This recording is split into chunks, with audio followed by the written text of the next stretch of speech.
Hello everyone, let's learn and grow class में आप सभी का स्वागत है। इस वीडियो में हम 6th जनरल की ज्योग्राफी को पढ़ने वाले हैं। लेसन नंबर 7 है हमारा देश और भारत। हमारा देश भारत, ठीक है। तो भारत माता की जय। इस चैप्टर हमने ऑलरेडी स्टार्ट कर लिया है और उसमें हमने इंट्रोडक्शन वाला पार्ट और भारत की स्थिति के बारे में पढ़ा था।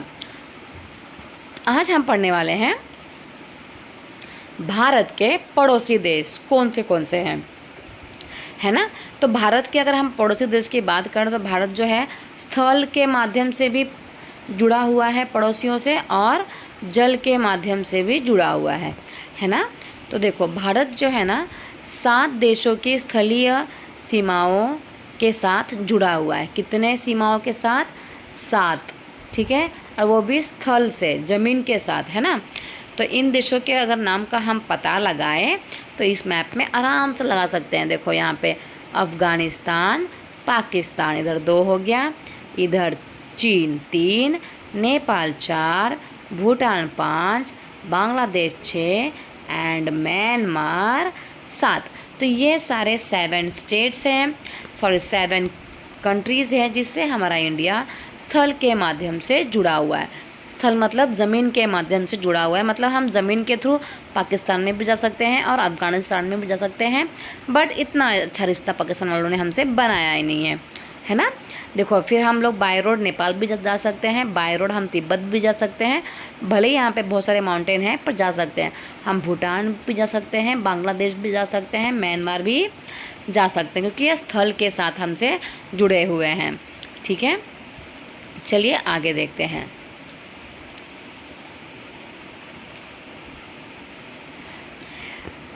अब देखो इसमें से ऐसे भी देश हैं जो समुद्र सीमाओं के साथ हमसे जुड़े हुए हैं, समुद्र की सीमाओं के साथ जुड़े हुए हैं, है ना। तो दक्षिण में अगर हम समुद्र में 2 द्वीप जो है जिसको आइलैंड कहा जाता है, 2 द्वीप जो है वो समुद्र के सीमाओं से हमसे जुड़े हुए हैं। एक है हमारा श्रीलंका और दूसरा है मालदीव्स। ये हमारे पड़ोसी हैं, ठीक है। बट कौन से वाले? ये हमारे जल सीमाओं वाले पड़ोसी हैं, स्थल नहीं।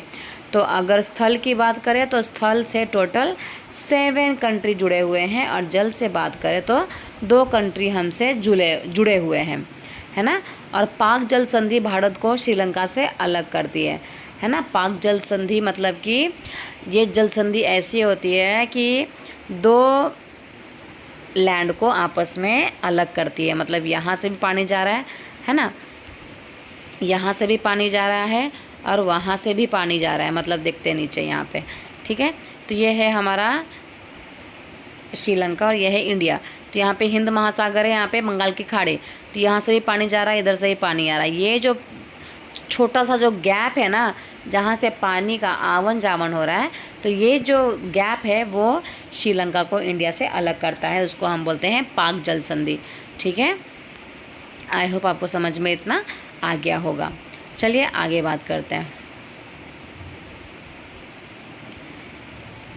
ओके नेक्स्ट,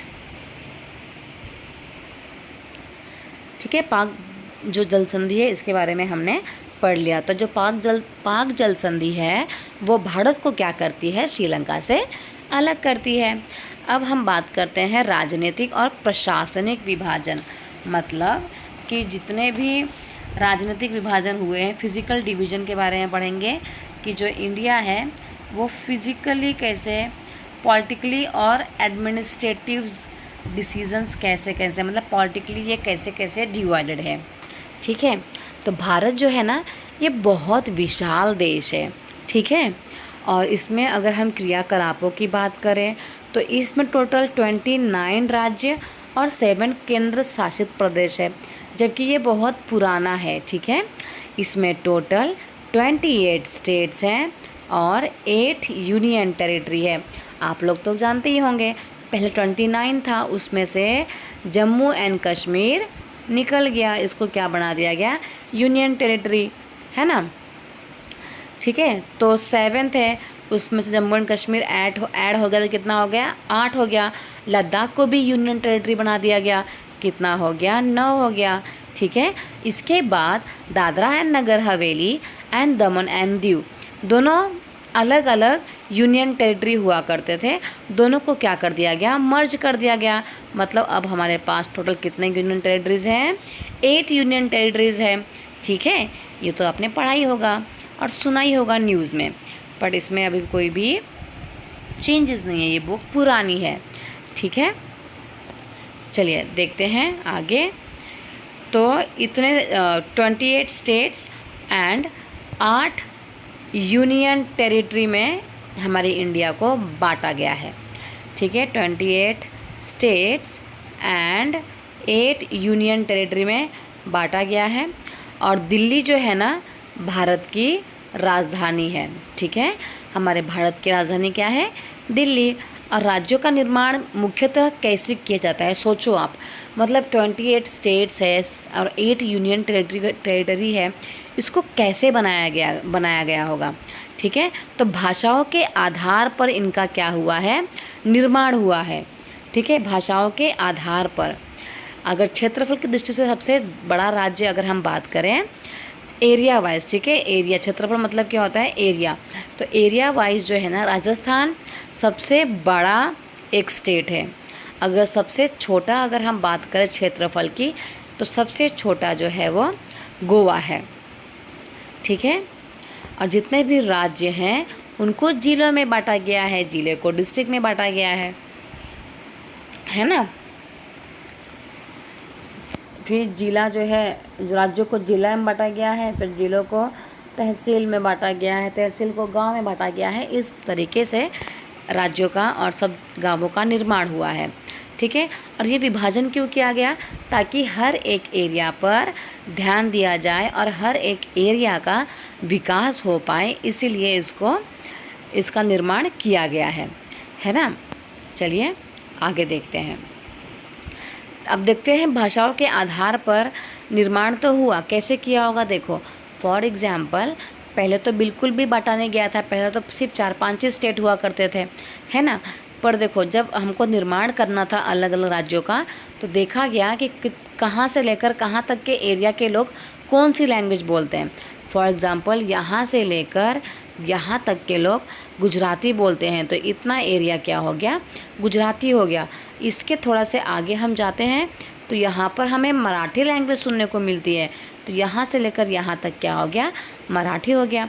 इसके आगे अगर हम जाएंगे तो वापस से भाषा चेंज हो जा रही है, यहाँ के लोग कन्नड़ लैंग्वेज यूज़ करते हैं, तो इसका नाम क्या कर दिया गया, कर्नाटका कर दिया गया, है ना। थोड़े से और आगे गए तो यहाँ के लोग मलयालम बोलते हैं, तो इसका नाम केरला कर दिया गया। गुजरात के ऊपर गए तो वापस से भाषा चेंज, यहाँ के लोग तो राजस्थानी बोलते हैं, तो ठीक है, यहाँ से ये अलग स्टेट हो जाएगा, इसको हम बोलेंगे राजस्थान। ठीक है, तो इस प्रकार से राज्यों का निर्माण हुआ है भाषा के आधार पर। ठीक है, आई होप आपको इतना समझ में आ गया होगा। चलिए यहाँ पे लिखा है डू यू नो। ठीक है, तो जलोढ़ निक्षेप, इसका मतलब क्या होता है, ये नदियों के द्वारा लाई गई बहुत महीन मिट्टी होती है तथा नदी जो होती है ना बेसिन में निक्षेपित कर दी जाती है। जैसे कि आपको पता है कि जितने भी माउंटेन रिवर्स हैं वो माउंटेन से ही बह बह के नीचे आते हैं, है ना। तो माउंटेन से बह बह के आते हैं तो वो अपने साथ बहुत सारे क्या लेके आती हैं, मिट्टी वगैरह, कंकड़, पत्थर, छोटे मोटे मरे हुए कीड़े मकोड़े, ये सब लेके आती है।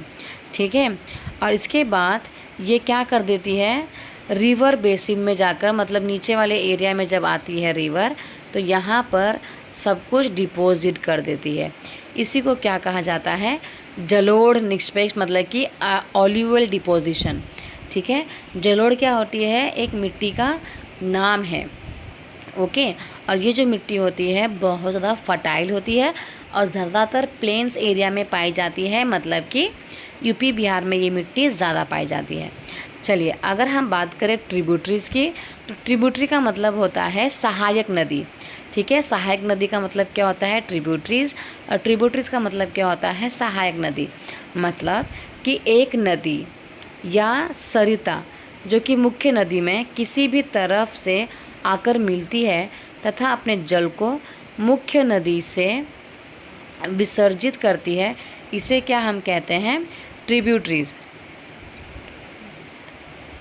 मतलब कि जब एक नदी बह रही है, वहाँ दूसरी नदी आकर उसमें जॉइंट हो जाती है और वो नदी अपने पानी को लेकर आती है, ठीक है, इसी को क्या कहते हैं? ट्रिब्यूटरीज। मतलब एक नदी में आकर दूसरी बहुत सारी सहायक नदियाँ होती हैं, इसी को क्या कहते हैं? ट्रिब्यूटरीज, है ना। चलिए आगे देखते हैं।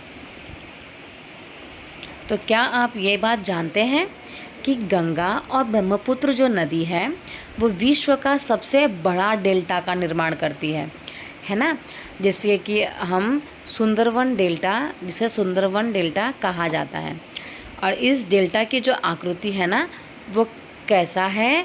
त्रिभुजाकार। ये जो डेल्टा बनता है ना ये त्रिभुजाकार का बनता है। अब ये डेल्टा क्या होता है? जब पानी जो है ना फ्लो होकर मैदानी क्षेत्र में आता है, ठीक है, तो ये समुद्र से मिलने से पहले ये सारे अपने जो भी मिहीन मिट्टी है, कंकड़, पत्थर, जीव जंतु सब आके ऐसे ऐसे ऐसे ऐसे बिखरा देती है, ठीक है, ऐसे ऐसे सब जगह बिखरा देगी, ठीक है। इसी को क्या कहा जाता है? डेल्टा कहा जाता है, ठीक है। और इसका आकार कैसा होगा?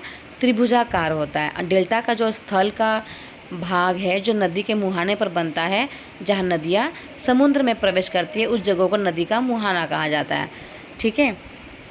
क्या कहा जाता है? नदी का मुहाना कहा जाता है।